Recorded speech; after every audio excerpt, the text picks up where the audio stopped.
So today I'm going to be back out at the Utah and Northern Oregon short line, whichever railroad it decided to be at this point in time. Out here in Box Elder County. So dug a little bit of iron so far, and we'll go from there.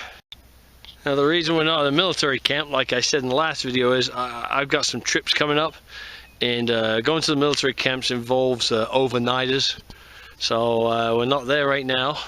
Obviously, when I get back from my trips, starting in May, we'll be doing some overnight trips to military camps, and we'll start digging the buttons and bullets and buttons then. Until then, it's big iron, folks. Hate to break it to you. Talk to you in a little bit. Bye.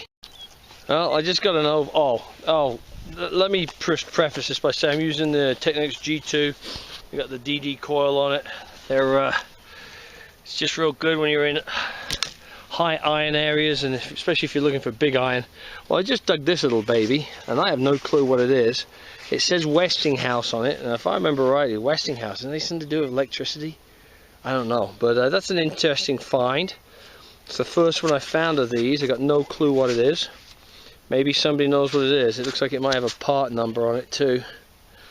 But interesting.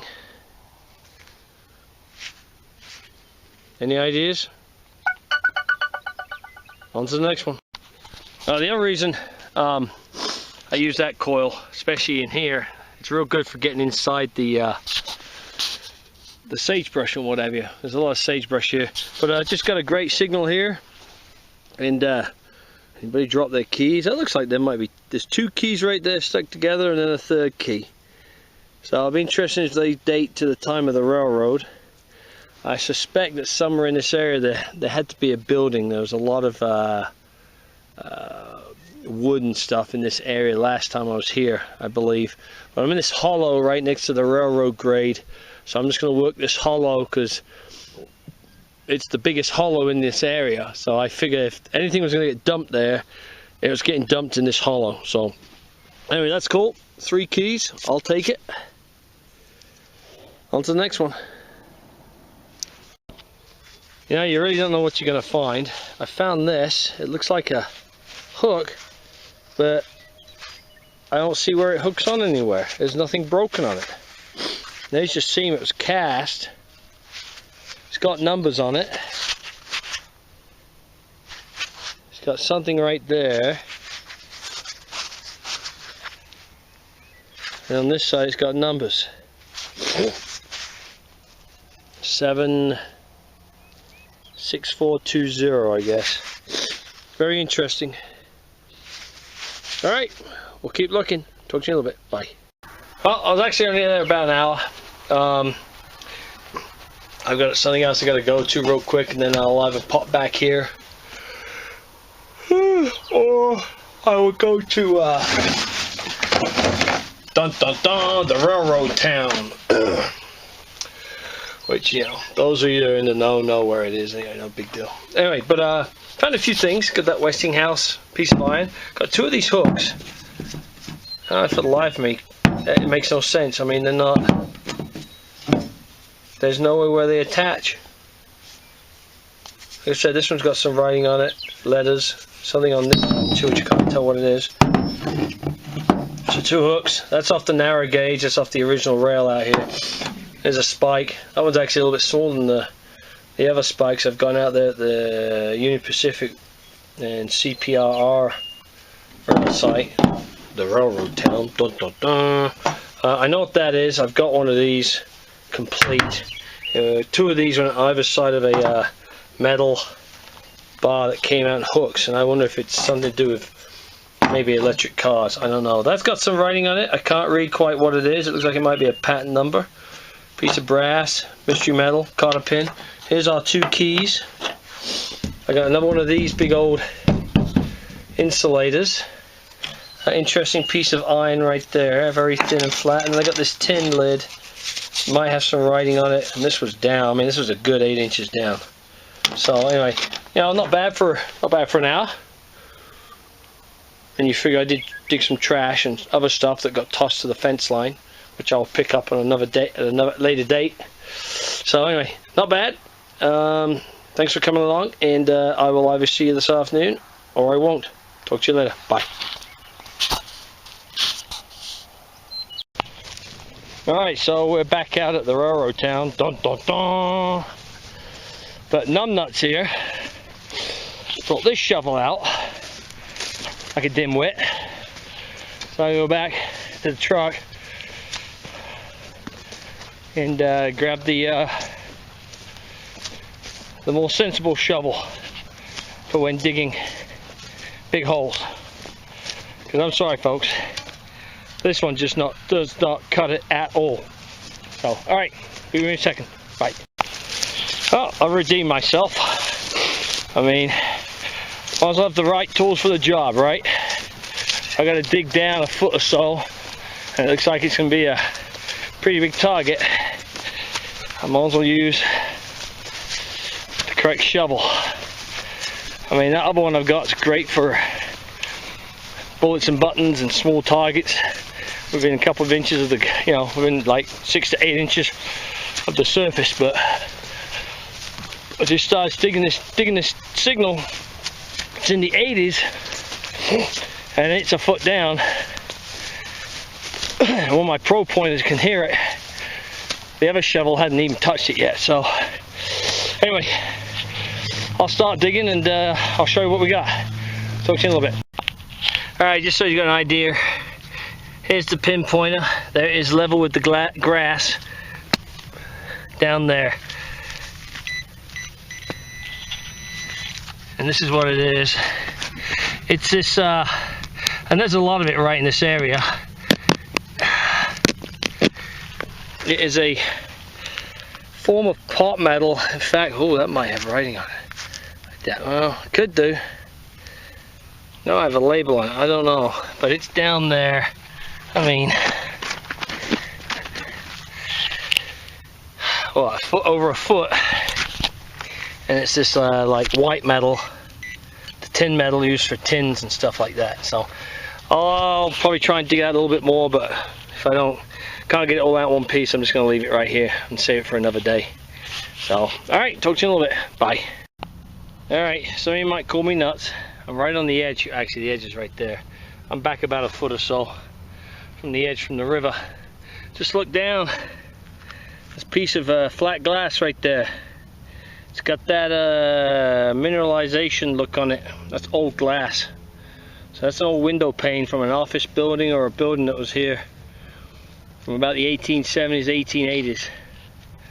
So may not look like much to you, but that's a bit of this town's history. Like I said, if we ever get a museum that's worth its salt, I'll donate most of this stuff so they can show what life was like. Anyway, on to the next one. So I'm out here again with the still with the Technics G2 with the DD coil. No headphones because the jack on my headphones is broken. Found some small stuff, rivet, looks like part of a suspender, a couple of bullet casings. One's a 22 short and one looks like a 32. This bullet, which is down there deep, it might be new, it might be old, I don't know, but I just got a signal here, so we'll see what we got.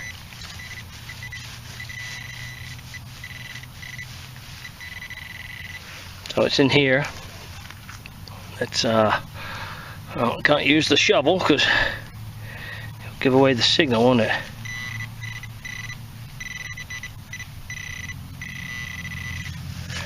So that right there is what came up. A little bit of brass, it looks like. So find a lot of little things though, not much in the way of big iron. So, which is okay. Alright, on to the next one. Okay, 3 halves of fish plates. Nothing unusual, you say. I would be inclined to agree with you, except for the fact that they were in this hole right here, upright, and I've got 3 more, 2, 3, upright right there. And they're going to curving, but they could have been straight at some point. Oh man! There's your scientific oddity for the day. Why would they be upright like so? So what I'm going to do is I'm going to fill this back in. I'm going to save this for an early morning hunt before it gets too hot. And we're going to dig this out and see how many more are underneath there. That's very, very odd. So, alright, on to the next one. Okay, this will be the last signal I dig today, I think, unless I get one on the way back to the truck. Got a signal. First clump out came a piece of pottery. I suspect this goes to a piece. I've got two pieces like this that are not attached to any other bowl, so probably come from the same bowl. I am in the area of all the Chinese stuff. But I want to show you this real quick. Got this here, which I suspect is a shovel, but also look what's coming out, bone. So definitely in the Chinese area. I'm going to see what this is. I suspect it's a spade or a shovel, judging from the sound and the edge, but we shall see. So I got to keep digging this way and this way to find out what it is. Talk to you in a little bit. Bye. Okay, I think it's as I suspected. I haven't taken it out of the way yet. I got a shovel underneath it, but that, yeah, that's my fourth shovel out of here. Not a very good nick, but that's okay.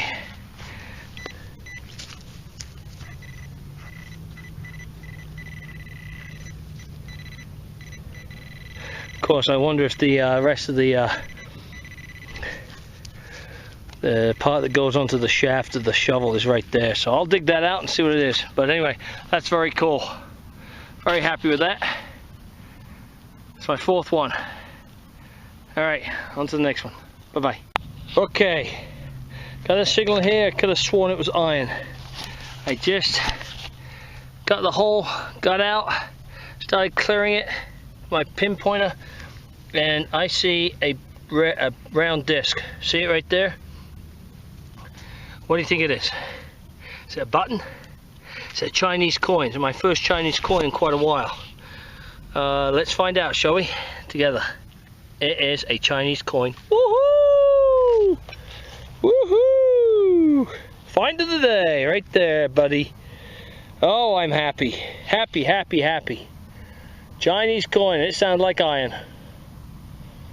Wow. Must have been because it was, oh no, because it was like that. And oh, it was flat. It was about, what, 6 inches down. Chinese coin. All right. Good deal. Okay. On to the next one. See you in a little bit. Bye. Well, I said I was done, unless I get a good signal on the way back to the truck. I got a faint 80 something. And I've just dug a lock plate. Looks like it might have some writing on here. That's kind of cool. Lock plate to something.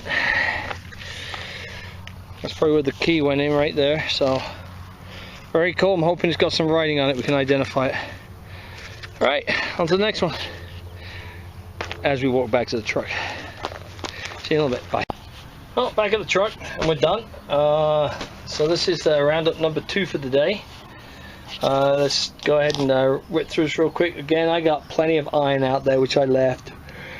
All those fish plates, those ones that are still in the ground vertical, which we'll have to dig at a later date. Kind of interesting. Part of a potbelly stove, I'm assuming. Right there. I can go with the rest of the iron. It's nasty and wet.